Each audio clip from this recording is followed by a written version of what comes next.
नमस्कार मुलांनो, या व्हिडिओत आपण 3 बोधक कथा या इयत्ता 8वीच्या पाठ्यपुस्तकातील काही प्रश्न उत्तरे सोडवणार आहोत। प्रश्न 1, स्वामी रामतीर्थांनी मुलांना कोणता प्रश्न विचारला?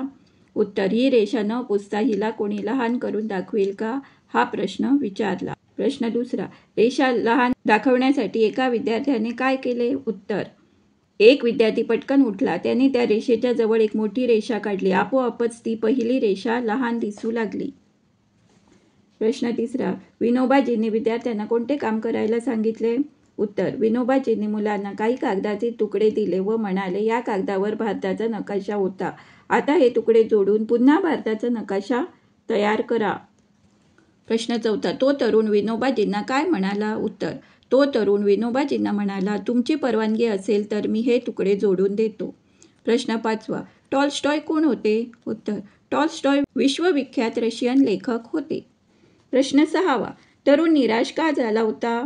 उत्तर, सर्व प्रकारचे प्रयत्न केले पण नोकरी मिळत नाही, आता मी जाऊ तरी कोठे, करू तरी काय, या विचाराने तरुण निराश झाला होता। युवक आश्चर्यचकित का झाला? उत्तर, टॉल्स्टॉय त्याला म्हणाले, अरे मी तुझे अवयव कापायला नाही सांगत, पण एक गोष्ट अवश्य सांगू इच्छितो की तुझ्या 4 अवयवांची किंमत 50,000 रुबल्स आहे, तर पूर्ण शरीर लाखो मूल्यांचे आहे। हे ऐकून युवक आश्चर्यचकित झाला। प्रश्न 8, स्वामी रामतीर्थांनी विद्यार्थ्यांना भारतीय संस्कृतीचे कोणते उत्तर दिले? स्वामी रामतीर्थ म्हणाले, याचा सखोल अर्थ आपण समजून घेतला पाहिजे।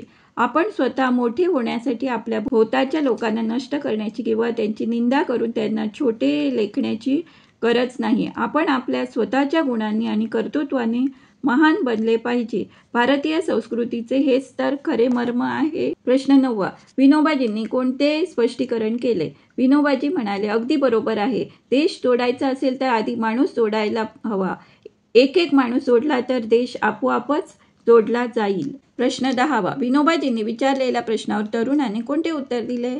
या तुकड्यावर एका बाजूने भारताचा नकाशा आहे आणि दुसऱ्या बाजूने माणसाचे चित्र आहे, माणूस जोडला त्यातूनच भारताचा हा नकाशा आपोआप तयार झाला, हे उत्तर दिले। तरुणाने टॉल्स्टॉय यांच्यापाशी कोणती तक्रार केली? तो म्हणाला, सर्व प्रकारचे प्रयत्न केले पण नोकरी मिळत नाही, आता मी जाऊ तरी कुठे आणि करू तरी काय, खरंच देव आहे की नाही, आता याबद्दल मला संशय वाटत आहे, देव जरी असला तरी त्याने माझ्यावर खूप अन्याय केला आहे, देवाने मला काहीच दिले नाही, ही तक्रार केली। प्रश्न 12, आपण महान कसे बनले पाहिजे? उत्तर, आपण आपल्या स्वतःच्या गुणांनी आणि कर्तृत्वाने महान बनले पाहिजे। प्रश्न 13, टॉल्स्टॉयने तरुणाच्या अवयवांची किंमत किती केली? उत्तर, तुझ्या 4 अवयवांची किंमत 50,000 रुबल्स आहे, तर पूर्ण शरीर लाखो मूल्यांचे आहे, एवढे मौल्यवान शरीर परमेश्वराने तुला दिले आहे, तरी तू देवाला दोष देतोस, इतकी किंमत सांगितली। प्रश्न 14, तरुण परिश्रम का करू लागला? उत्तर, शरीर केवळ पुष्ट होऊन आराम करण्यासाठी नाही तर परिश्रम करण्यासाठी आहे, निरुद्योगी राहून चालणार नाही, कष्ट करणाऱ्यालाच नशीब साथ देते। पुढे तो तरुण परिश्रम करून सुखी झाला। धन्यवाद।